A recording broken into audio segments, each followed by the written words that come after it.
Diga conmigo, rendidos a su voluntad, recuperamos nuestra identidad. Yo quiero que usted atesore el propósito eterno de Dios en su corazón, para que no andemos perdidos averiguando cuál es nuestro propósito. Dios tiene un solo propósito y su propósito ha sido eterno. Y en ese propósito eterno, usted y yo tenemos una función bien especial, bien particular, única. Usted y yo tenemos parte en este tiempo de la eternidad de Dios, en este tiempo de la historia, usted y yo jugamos este papel. En el propósito de Dios hubo una temporada en la que Abraham jugó su papel, siendo el portador de la promesa del Mesías. En el propósito eterno de Dios, después Isaac jugó su papel, siendo parte de esa línea genealógica del Mesías, de Jesús. En cierto momento de la historia fue Jacob, el nieto de Abraham, después le tocó a Moisés, después le tocó a Josué, y todos ellos vienen en una línea de tiempo, y este es nuestro tiempo. Tuvo su parte el rey David, ¿sí? Siendo David de esa línea genealógica de Jesús el Mesías. Y así le tocó a Salomón, y así llegamos hasta el tiempo en el que le tocó a José y a María ser los padres terrenales de nuestro Señor Jesucristo. Y luego entraron en ese propósito eterno los apóstoles, siendo formados por el Mesías, para seguir predicando el Evangelio de Jesús. Y luego fue llamado Pablo, y a Pablo se le dio la oportunidad de escribir la doctrina de la iglesia de Jesucristo, nuestro Señor. Y ahora la iglesia constituida tenemos este privilegio de seguir proclamando el Evangelio de Jesucristo para que los perdidos se salven y los salvos sean edificados. Ahí es donde nosotros entramos. Nosotros tenemos que anunciar el regreso del Mesías.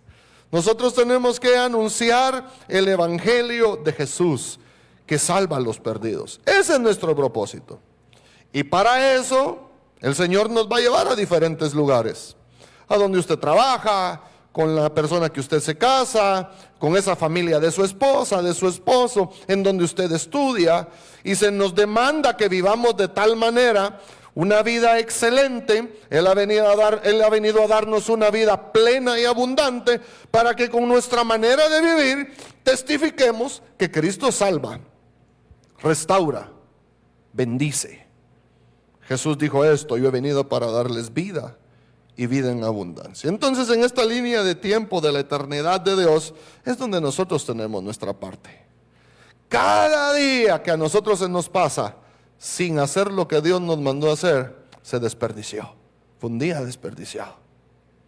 Y no le estoy diciendo que todos los días usted tenga que andar predicando, pero lo que le estoy diciendo es que cada día debemos vivirlo para su gloria, para que en algún momento, cuando se demande razón de nuestra fe, podamos decir por qué vivimos como vivimos. Podamos responder: vivo en integridad, vivo en honestidad.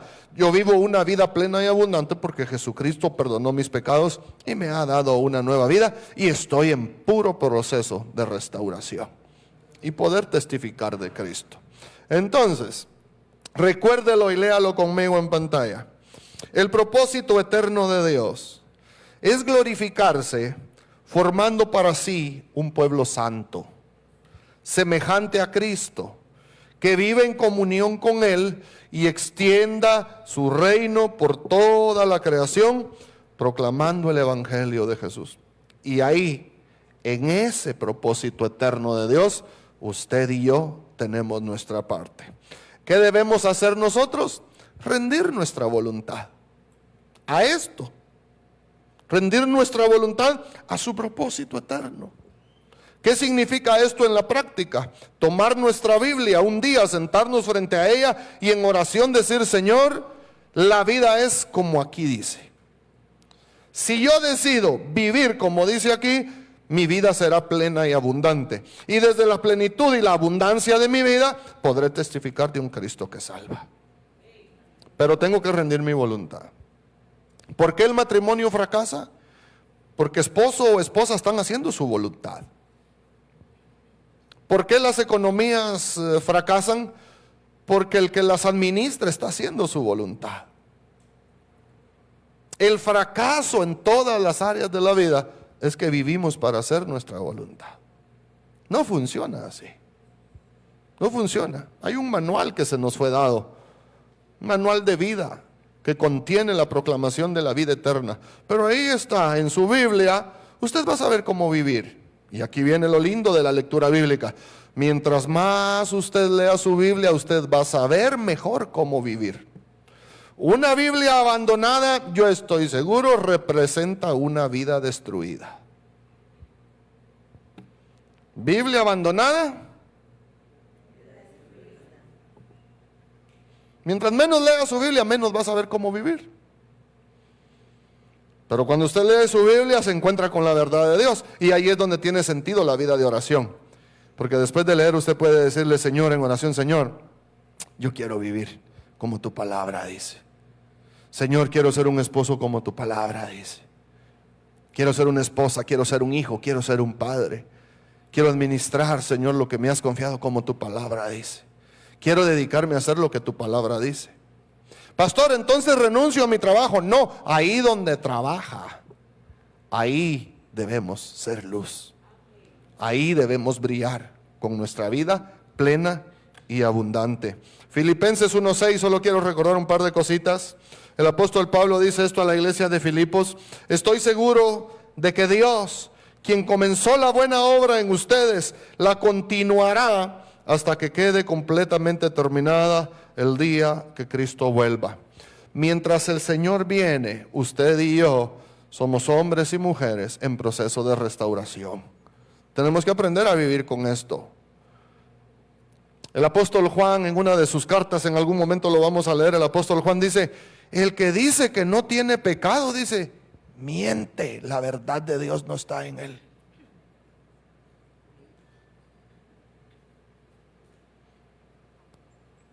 Somos hombres y mujeres en restauración. Luchamos con nuestra carne. Lo que sí es que tenemos victoria sobre ella. Diga conmigo, yo lucho con mi carne. Pero diga conmigo, pero tengo victoria sobre ella, para la gloria de su nombre. Entonces, la obra se está haciendo. Y esto es lo lindo, que Dios primero hace su obra en nosotros, para luego hacer su obra a través de nosotros. Yo lo dije el jueves, quiero repetirlo, quizá alguien no vino. Que la meta nuestra no sea servir, que nuestra meta sea experimentar la transformación. Porque si nuestra meta es servir sin sanar, un día terminamos sangrando sobre nuestro servicio. ¿Quién es un servidor al propósito eterno de Dios? Un servidor efectivo es alguien que está siendo transformado, que no niega sus grietas, que no cae en la tentación de aparentar que todo está bien, que es sincero, sencillo, vulnerable, que entiende que la obra se comenzó y que quedará terminada cuando Cristo vuelva. Pero es alguien que más que verse bien afuera, anhela verse bien adentro. Y adentro, solo Dios y nosotros sabemos cómo estamos. Entonces, uno de los cambios más profundos que experimenta una persona que rinde su voluntad a Dios es la restauración de su verdadera identidad. Rendir nuestra voluntad a Dios en términos prácticos significa aceptar con amor lo que la palabra de Dios dice de nosotros y para nosotros. Señor, yo me rindo a tu voluntad significa, Señor, voy a hacer lo que tu palabra dice, voy a creer lo que tu palabra dice de mí y para mí. Entonces, en la voluntad de Dios está la restauración de nuestra identidad como hijos suyos. El jueves hice una pregunta y me gustaría que meditemos un ratito en ella. ¿De dónde obtienes tu valor? ¿Cómo te sientes más validado? ¿Cuando te llaman por tu profesión? Yo decía el jueves que a mí me gustaba, me encantaba que me dijeran licenciado en la universidad. Y ni siquiera lo era. Ni me había graduado, pero licenciado. Un día el cielo se abrió y una voz angelical gritó en la calle: ¡Lic! Ahí estaba mi papá y les decía, y mi primo. Y yo quería que los demás oyeran cómo me decían. Y me estaba recordando que le dije a mi papá un día: papá, ya, yo me gradué ya de viejo, hermanos, por madurez. Y le digo a mi papá: papito, mira, al fin me logré graduar. Y mi papá, yo no sé si molestándome en serio, me dijo: pero esa graduación de viejo ya no vale. Me dijo: ya, esa edad ya no. Y a mí me había costado la vida entera, hermanos. Te pregunto, ¿tú te sientes mejor cuando te dicen cuando te llaman por una profesión?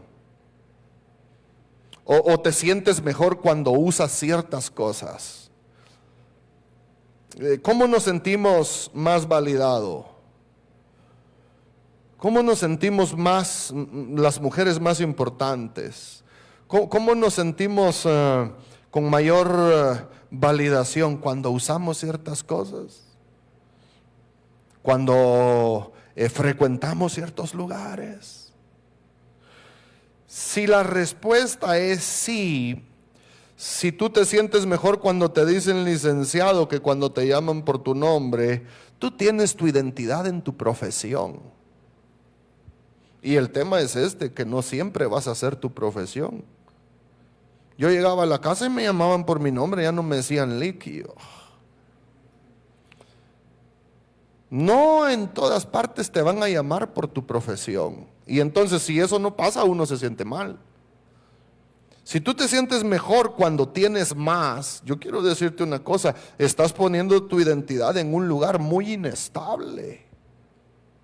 Muy, muy inestable. Si tú te sientes más seguro cuando tienes dinero, cuando tienes mucho dinero, la Biblia dice que estamos poniendo nuestra identidad en un lugar inestable. Que quede claro que yo no estoy diciendo que tener dinero esté mal. Lo que estoy diciendo es que nuestra confianza esté ahí. Es lo que Pablo dice a Timoteo. Primera carta de Timoteo, capítulo 6, verso 17. Enséñale a los ricos de este mundo que no sean, ¿me ayuda? ¿Qué puede producir la riqueza? Y también la riqueza puede producir mucha humildad. Todo depende de nuestra identidad. Ni que confíen en su dinero, el cual es, ¿cómo es el dinero, iglesia? Inestable. No, pastor, yo estoy tranquilo. Yo tengo mi dinero en el banco. No vaya a salir corriendo a sacarlo, pero el banco puede quebrar. En Guatemala han habido casos de bancos que quiebran. De bancos que han huido con el dinero de la gente. Tengo mi tía, hermana de mi mamá, que perdió mucho dinero en un banco. Mucho dinero. Y mi tía nos contaba que había una persona que había perdido, creo que 12 o 15 millones de quetzales en uno de esos bancos, y que salieron huyendo, y una persona puso un lazo y se ahorcó. No sé cómo se va a perder 15 millones, si uno cuando pierde 100 ya le da la depresión. Y esa persona puso un lazo y se ahorcó. El dinero es inestable. Es muy, muy inestable. Ahora, yo no estoy diciendo que usted no procure tener dinero. Lo que la Biblia dice es que no confiemos en él, porque es inestable. Escúcheme, ¿en dónde confiamos entonces, pastor? En la provisión eterna de Dios. Él ha dicho: yo nunca te dejaré, yo nunca te desampararé, yo siempre te voy a sostener. Ahí podemos confiar, en su palabra que es fiel, en su palabra que es eterna. En lo que es inestable no podemos confiar. No podemos cometer el error que algo tan inestable defina quiénes somos. No podemos cometer el error que algo tan inestable como las modas, las marcas, nos haga sentir más o menos. Ahí es donde debemos rendir nuestra voluntad y permitir que sea Dios por su palabra quien nos defina. Quien nos defina quiénes somos y cuánto valemos. Así que yo quiero que usted me ayude a responder esta pregunta. ¿Qué significa tener una identidad bien definida en Cristo? Ayúdeme. Piense y comente. ¿Qué significa tener una identidad bien definida en Cristo? Ayúdeme a predicar. Confianza en Él. ¿Perdón? Saber a dónde vamos. Va queriendo.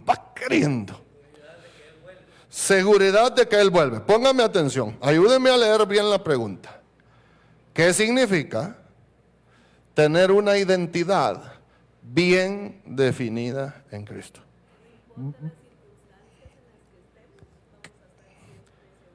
Que no importa las circunstancias en las que estemos, vamos a estar siempre seguros. Sí, va queriendo un poquito más. Ajá, que soy su hija. Tiene que ver con eso, Adita. Tiene que ver con saber que soy su hija. Saulito. Nosotros como cristianos a veces somos mal vistos, a veces somos criticados, pero teniendo la identidad de Cristo sabemos quiénes somos y de quién dependemos. Ok, va queriendo. Karen. Ok, va queriendo el asunto. Ya va caliente. No, tibio. ¿Cómo? Reflejar a Cristo en nosotros, va queriendo. Brian. Dele un aplauso a Brian, por favor. Perdón, Eric, ya no llegué. Escuche, pues. Eso ibas a decir. Me llegas. Vos tenés tu identidad bien definida en Cristo. Escúchenme. Tener mi identidad bien definida en Cristo significa, léalo conmigo en pantalla, que la persona, diga conmigo que yo, ha dejado de definir su valor por su pasado, sus éxitos, sus fracasos, la opinión de los demás o sus emociones, y ahora se define por lo que Dios dice de él en Cristo.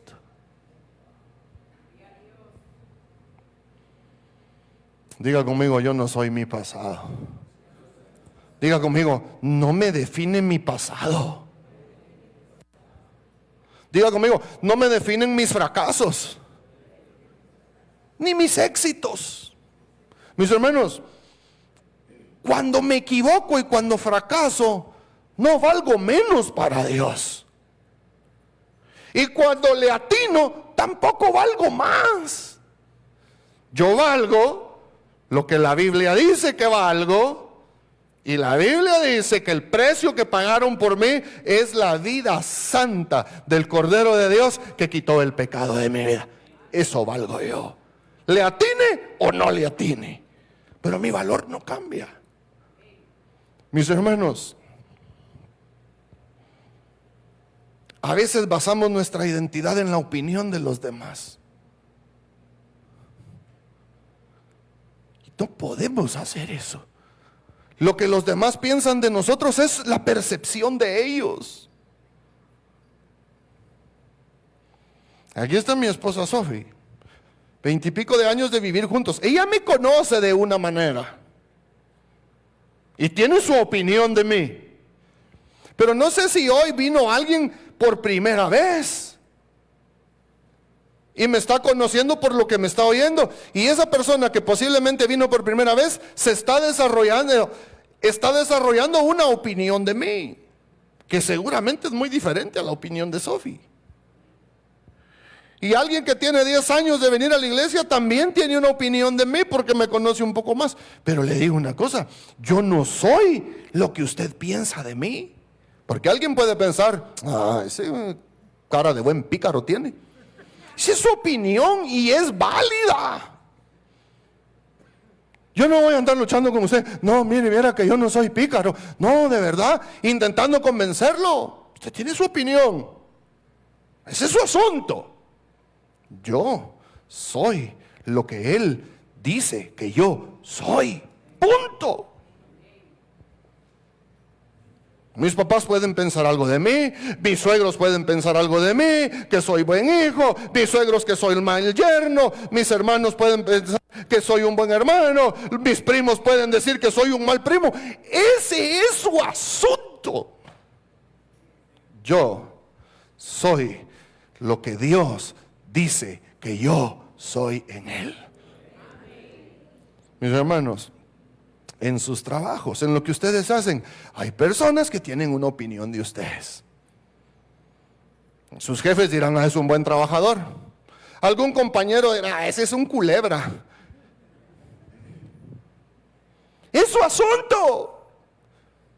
Tienen derecho de tener una opinión, aunque sea equivocada y torcida. Es su opinión. La opinión de los demás no es la verdad de Dios acerca de nosotros.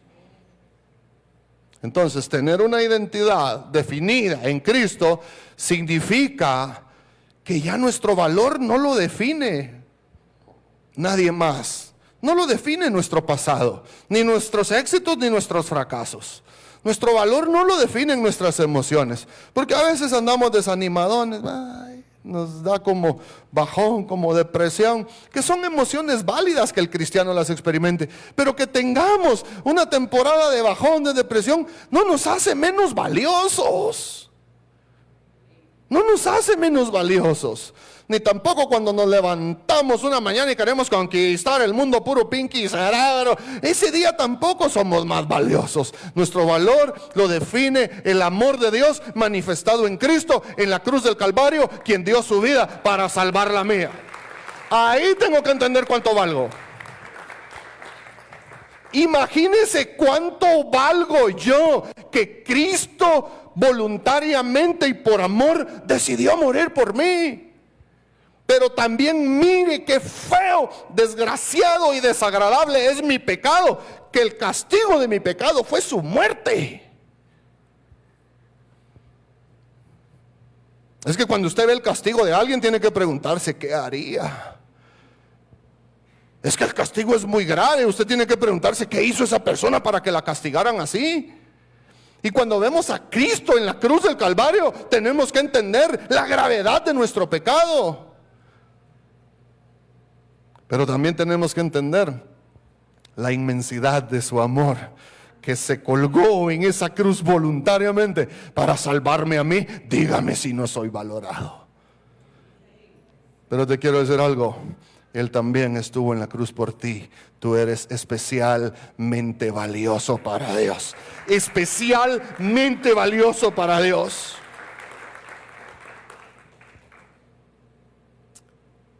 Ya que no te gane tu pasado. A lo mejor metiste la pata o las patas, grueso, feo, pero escúchame, eso no te quita el valor. Eso no te hace menos valioso.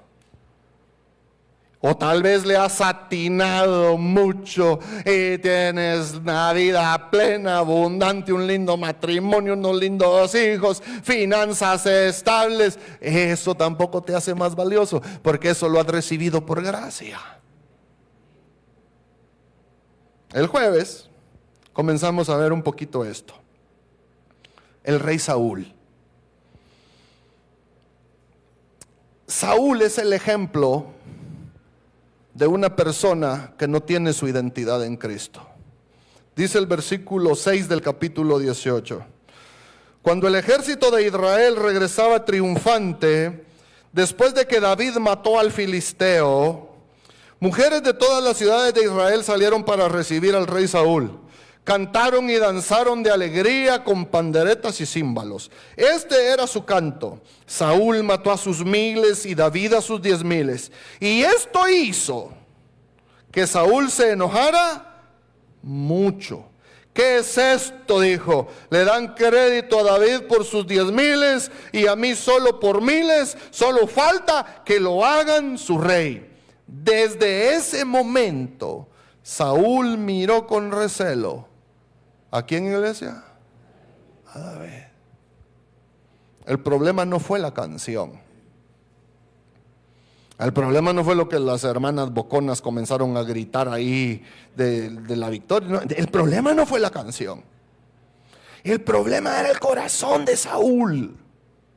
Porque la identidad de Saúl estaba construida sobre 3 pilares equivocados. Y el primero era su posición, la posición que tenía. Hay un momento donde dice, ya solo falta que lo hagan su rey. Solo falta que ahora él tenga mi puesto. Saúl, mientras era admirado, él se sentía seguro.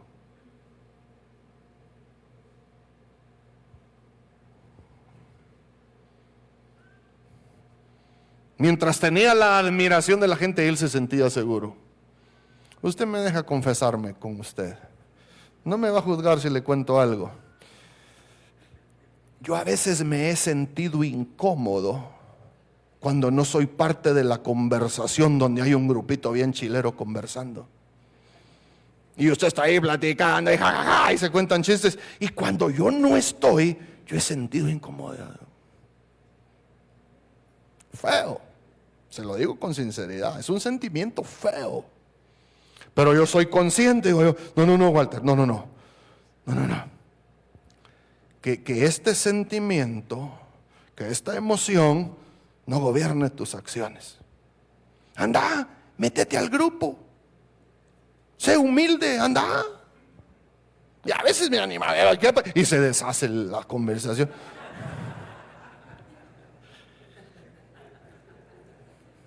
Es el efecto que causa un pastor. Dice, porque piensan que se tienen que comportar en perfecta santidad cuando yo llego.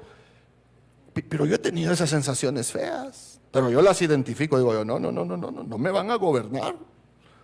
¿Sí? Saúl, mientras tuviera la admiración, se sentía seguro. Escuche esto. Pero cuando se dio cuenta que los demás comenzaban a admirar a otro, a darle reconocimiento a otro, su seguridad se derrumbó. Su identidad se derrumbó. Y es que pasa esto. Cuando hay una identidad basada en el cargo, esa identidad siempre es frágil. Siempre. Mis hermanos, nosotros en el liderazgo de Días de Gloria nombramos líderes por un periodo de 2 años. Y si alguien está haciendo bien su trabajo, podemos extender el liderazgo 1 año más.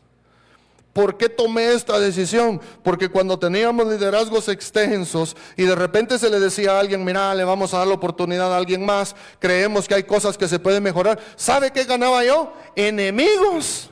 Gente que se iba de la iglesia.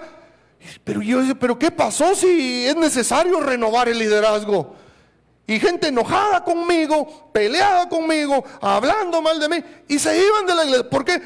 Porque tenían su identidad en un cargo, en un puesto. Y eso es peligrosísimo. Porque no siempre vamos a estar. Mis hermanos, yo lo asumí ya. Si yo con solo gripe que me dé ya no puedo venir. Dios primero no me enferme de algo, pero yo puedo dejar de ser pastor por una enfermedad. Yo el pastorado lo puedo dejar de desarrollar. Lo que sí nunca me podrá quitar nadie es que yo soy un hijo de Dios. Eso no me lo va a poder quitar nadie, nunca. Mi identidad está ahí.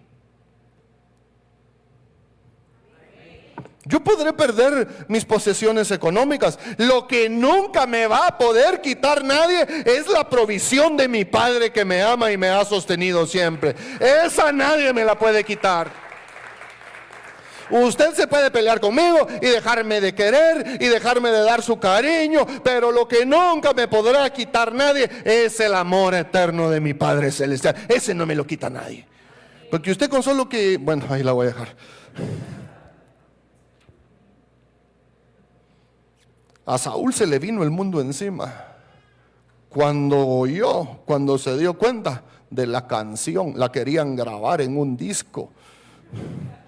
La canción comenzaba a salir en el radio y a Saúl le amargaba la vida, porque su identidad estaba en su posición.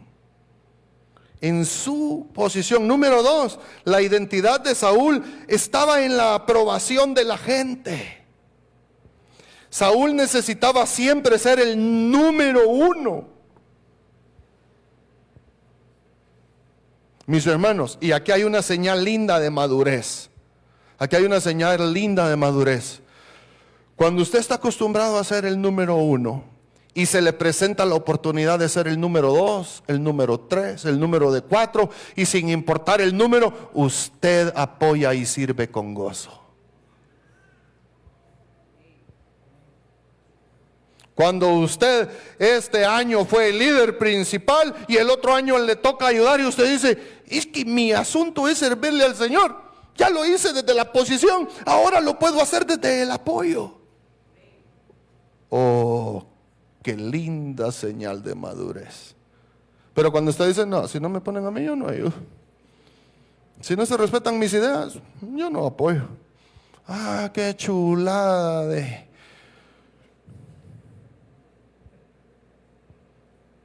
Cuando David empezó a recibir elogios, Saúl sintió que perdía su identidad. Mis amados hermanos, las personas con una identidad débil suelen interpretar el éxito ajeno como una amenaza personal.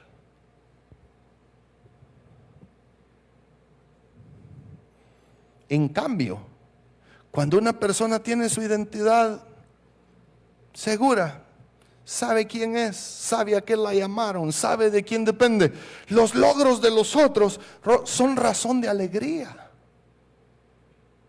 Romanos 12:15 dice esto: alégrense con los que están alegres y lloren con los que lloran. Oh, hermanos, pero de verdad, ¿quién se puede alegrar con los que están alegres cuando de repente yo siento que mi alegría me la están quitando a mí?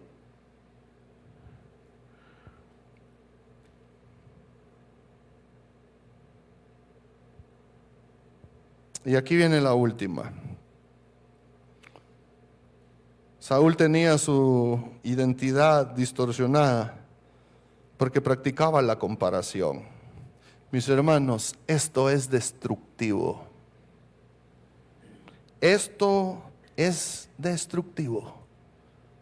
Estarse comparando siempre con los demás. Que si aquel tiene más. Porque cuando yo miro que aquel tiene más, me siento menos. Y cuando me comparo con uno que tiene menos, me siento bien. Pero y entonces siempre estoy dependiendo del estado de los demás. Yo he escuchado gente decir, ay, no, gracias a Dios, hay otros peores. ¿De verdad ese es tu consuelo? ¿Que hay otros peores? Te animo a que mires a los mejores a ver cómo te sientes.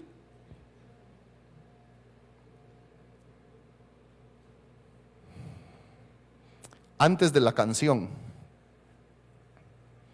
antes de que esas hermanas comenzaran a cantar cosas, Saúl disfrutaba las victorias. Después del canto, después de la canción, ¿usted sabe qué sentía Saúl cada vez que había una victoria? Celo, enojo, amargura. Escuche esto, escuche cómo es de desgraciada una identidad distorsionada. Porque a Saúl le tenía que producir alegría la victoria, aunque fuera por mano de David, ¿sí o no? Pero cuando David gana una pelea, ¿qué siente Saúl? Celo, envidia. Si ya le van a dar el reino, ya le van a dar mi puesto. Mis amados hermanos, una identidad distorsionada es desgraciada, te puede amargar la vida, aún estando en victoria. Porque no solo la derrota amarga la vida, también las victorias que no son nuestras y no las podemos celebrar, también amargan la vida.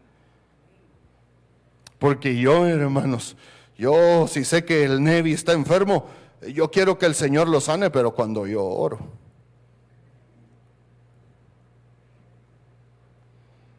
Si es Adolfo el que ora por él y el Señor lo sana, diría, ¿sabes si será cierto que el Nevi está? Qué casualidad que ahora. Entonces, la sanidad de Nevi, si sucede cuando yo oro, será gloria a Dios, lo hizo Dios. Pero si ocurre cuando ora otro, la puedo menospreciar. ¿Por qué? Porque yo tengo una identidad distorsionada. Con una identidad distorsionada, a mí me importa más lo que pase cuando yo estoy, que incluso la misma salud de Nevi. Me estoy dando a entender, iglesia.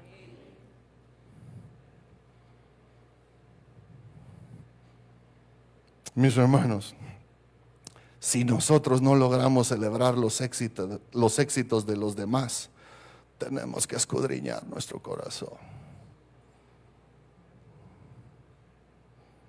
Algo ahí no está bien.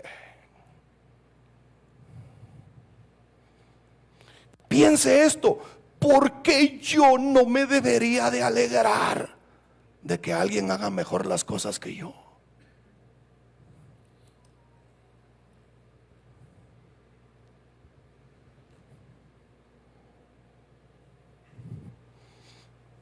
Me gusta el silencio. El silencio es señal de reflexión.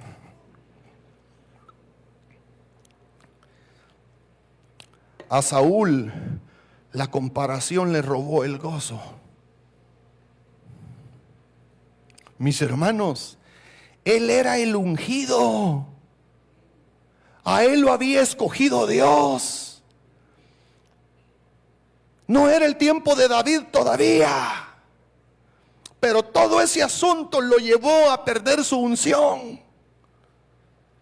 Tenía que terminar bien su reinado. Tenía que haberse despedido como los grandes. Pero su identidad distorsionada, el reino, la aprobación de la gente, el puesto, lo llevó a perderse. Porque si algo hace la comparación, es que te roba el gozo. Te roba el gozo. Solo estamos contentos y alegres cuando somos nosotros. Eso te roba el gozo. Y la vida deja de ser plena y abundante. Y sin una vida plena y abundante no podemos participar en el propósito eterno de Dios. Y cuando estamos fuera del propósito eterno de Dios, nos dedicamos a hacer daño. Ayúdeme a responder esta pregunta. ¿Cómo habría reaccionado una persona con una identidad firme en Cristo en el caso de Saúl? Ayúdeme a predicar. Sí, Pati, ¿verdad? Sí, allá. Sí, Pati.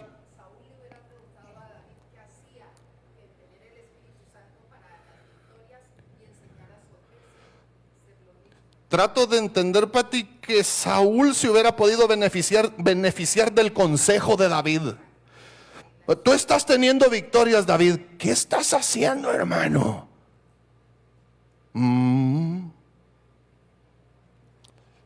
¿Cómo habría reaccionado una persona con una identidad firme en el Señor? Se habría alegrado de la victoria del otro. Porque si aquí todos somos una familia y usted tiene una victoria, su victoria es la victoria de todos.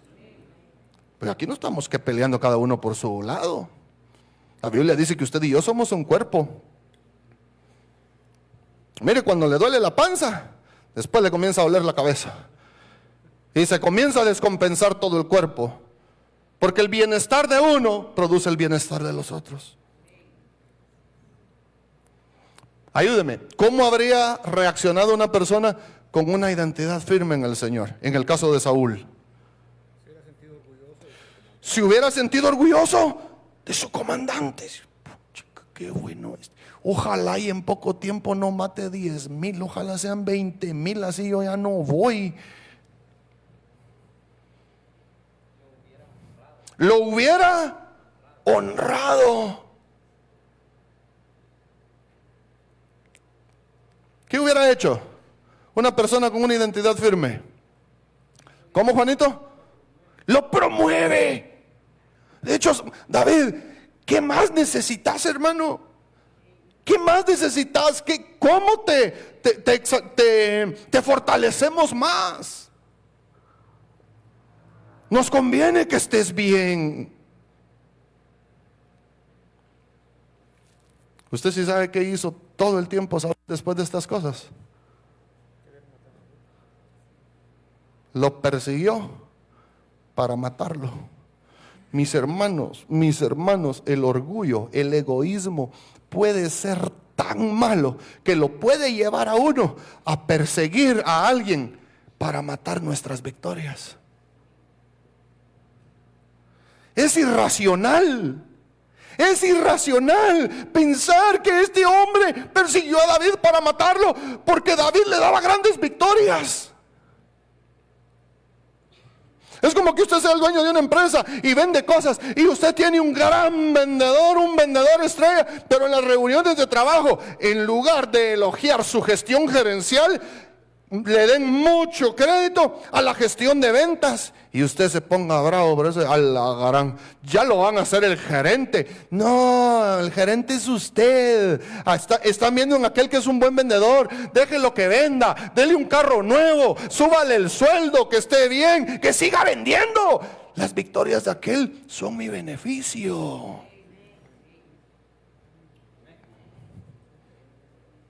Mis hermanos, cuando tenemos una identidad distorsionada, las victorias de otros se vuelven amenazas personales.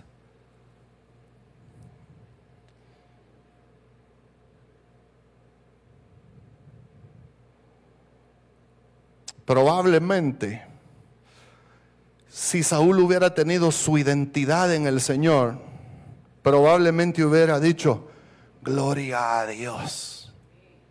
Gloria al Señor. Está levantando un joven valiente que traerá muchas victorias al pueblo de Israel. Eso era lo lógico. Eso era lo lógico.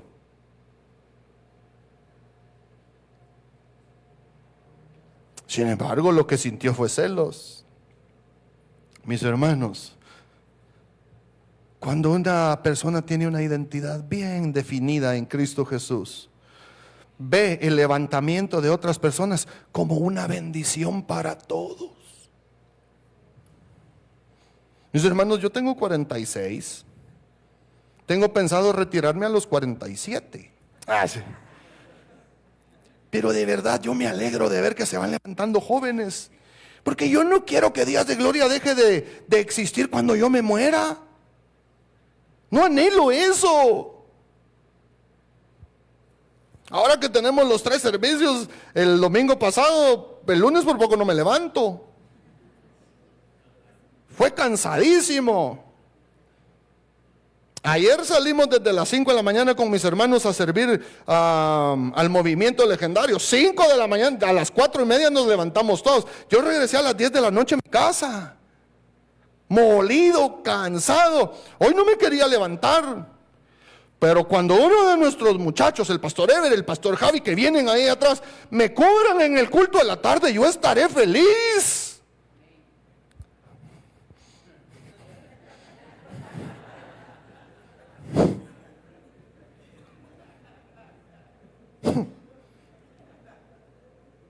Hay gente que no puede ver el descanso de otros bien.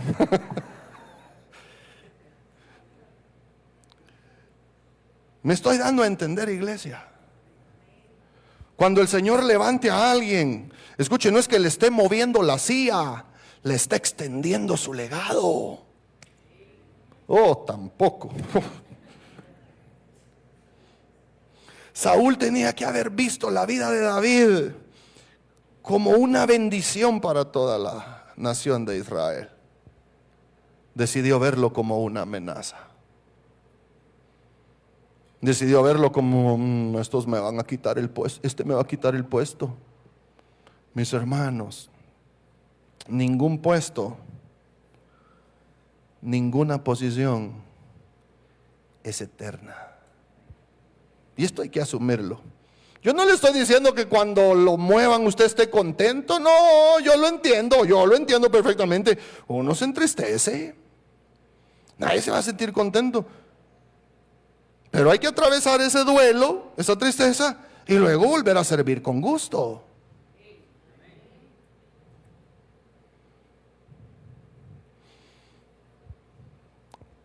Saúl tenía su identidad en su puesto, en la aprobación de la gente. Mire un caso distinto. Mire al apóstol Pablo. Filipenses capítulo 3, verso 3 al 7.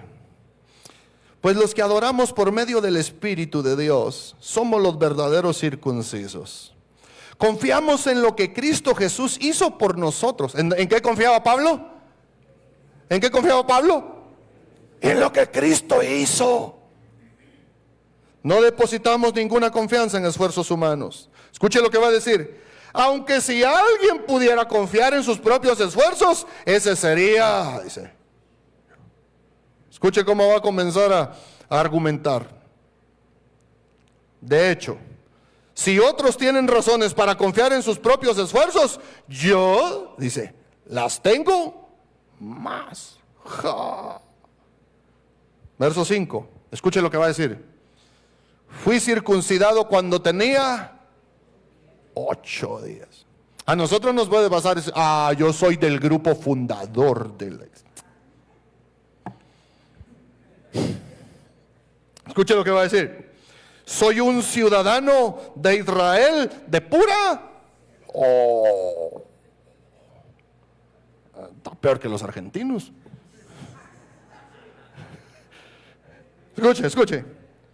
Escuche lo que va a decir. Y miembro de la tribu de Benjamín. Yo voy a tal iglesia. Mi iglesia es la iglesia de moda. Escuche lo que va a decir. Un verdadero hebreo como no ha habido holograma. Ese es gallo, hermanos. Es macho verdaderamente todo lo que se atreve a decir de él mismo. Fui miembro de los fariseos, quienes exigen la obediencia más estricta a la ley. Y ser obediente así, grueso. 6. Era tan fanático que perseguía con crueldad a la iglesia. Escuche esto. Y en cuanto a la justicia, dice él, en cuanto a lo que es justo, obedecía la ley al pie de la letra. Pregunto a mis hermanos, si ese cuate viniera a esa iglesia, no tendría que ser el pastor ese cuate. Ese tiene que ser el pastor, obediente al pie de la letra, judío, hebreo, capacitado, preparado. Y él lo dice todo, da todas sus credenciales. Verso 7. Escuche esto, escuche qué lindo. Antes creía, dice, que esas cosas eran valiosas. Pero ahora, diga conmigo, pero ahora, considero que no tienen ningún valor debido a lo que Cristo ha hecho, debido a lo que el Señor ha hecho. Su título universitario, su maestría, su doctorado, su congregación, su posición en la congregación de los fariseos, del grupo de pastores, obediente y un montón de cosas. Y aquello que él pensaba que tenía valor, cuando se encuentra con Cristo, dice, no tiene ningún valor. Eso no vale absolutamente nada. Verso 8. Así es. Todo lo demás no vale nada cuando se le compara con el infinito valor de conocer a Cristo Jesús, dice, mi Señor. Por amor a Él he desechado todo lo demás y lo considero basura a fin de ganar a Cristo. Mis hermanos, él renunció a ser fariseo. De hecho, aquellos lo querían matar. Él renunció a su posición, a sus títulos, a su seguridad, a la reputación religiosa. Renunció a eso. Dice, porque yo lo que quiero, dice, es ganar a Cristo. Cristo ya lo había ganado a él. Pero Pablo quiere algo, dice, yo lo quiero a él en mi vida. ¿Cómo ve esta identidad? ¿Qué quería Pablo? A Cristo. ¿Qué quería Saúl? Mis amados hermanos,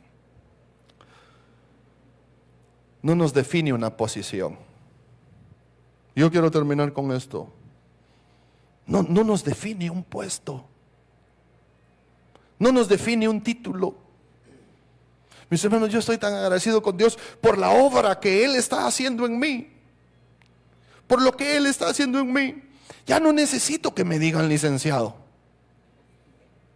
Usted con cariño me dice pastor, pero eso no me mueve.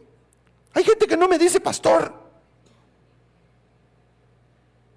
Hay gente que no me llama por mi título profesional. Hay algunos muy amablemente que me dicen hermano Walter. Está bien. Otros respetuosamente me dicen Walter. Y no hablo de mi familia, que ellos así me llaman porque somos familia. Hablo de personas de la congregación que no me llaman pastor. Está bien. Mire, venía uno que me decía Waltitor.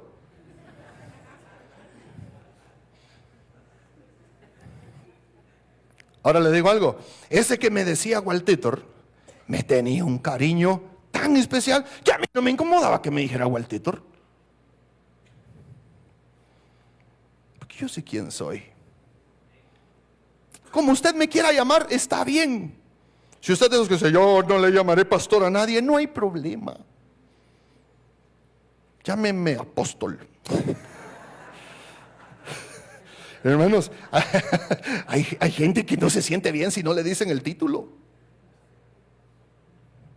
De verdad.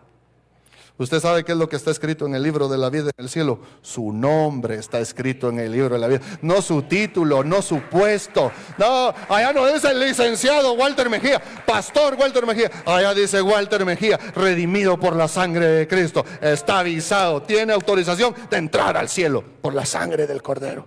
Ay, no sufra con eso. ¿Cómo le dicen a usted? Disfrútelo. Tal vez no le guste mucho, pero tampoco en el cielo está escrito eso. Mi hermano, mis hermanos, vénganse amigos de la alabanza. Mis hermanos, no nos definen nuestros errores. ¿Cuántos han metido la pata así, bonito? Que sintieron que se les mojó, así. Si uno dice, ya metí la pata. Escúcheme por favor. Yo tengo un billetito acá, de esos que nos hacen tan felices. Yo cuando lo miro a veces quiero decir, esto es lo que me hace cantar.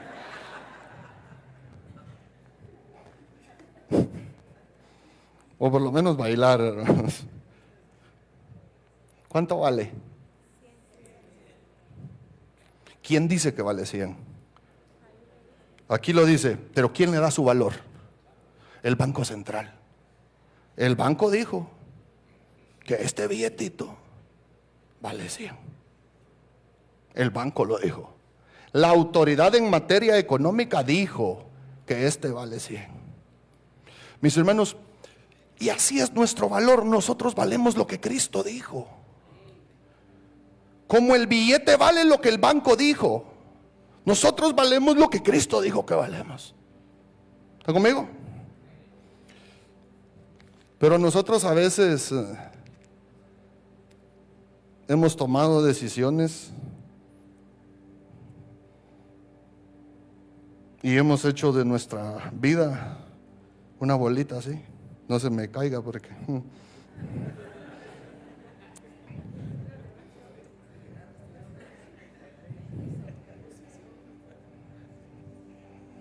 Pero aún así, con la vida hecha una boleta, ¿cuánto vale, mis hermanos? Sigue valiendo lo mismo. ¿Por qué sigue valiendo lo mismo? Si está todo hecho pedazos, hecho bolita. Porque el valor lo sigue determinando el banco. Yo puedo llamar, fíjese que tengo un billete de a 100 aquí hecho bolita, todo arrugado, todo feo. Pero ¿cuánto vale? El banco dirá, vale 100. Porque el billete no vale por su condición. ¿Por qué vale el billete? Por el valor que le dieron.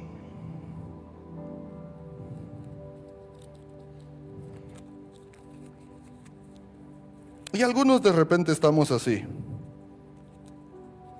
Lo voy a decir en parábola. Todos arrugados. Por eso dije en parábola, no literalmente.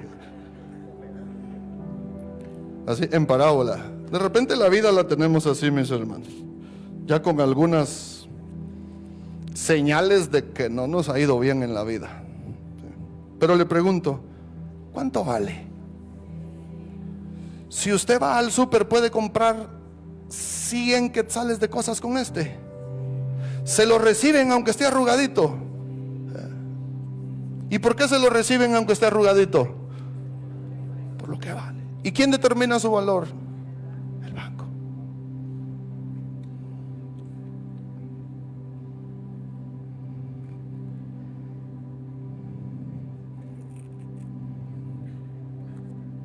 ¿Cuánto vale, mis hermanos? ¿Cuánto vale? ¿Qué necesita nada más para que nos lo acepten? Un pesito. Pero ya está rotito. Pero pregunto, ¿sigue valiendo o no?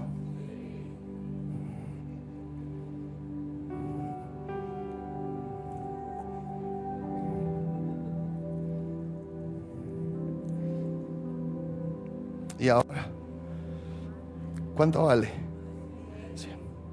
¿Qué necesita?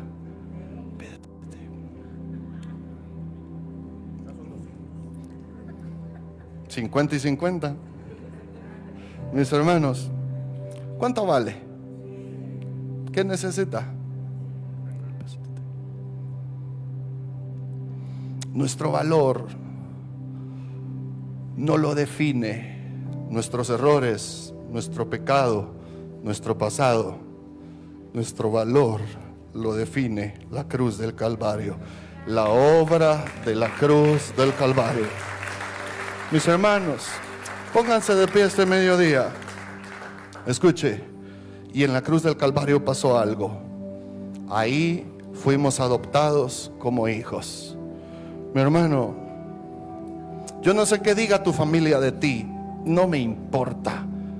Sí me importa que tú sepas lo que Dios dice de ti. Tú eres su hijo.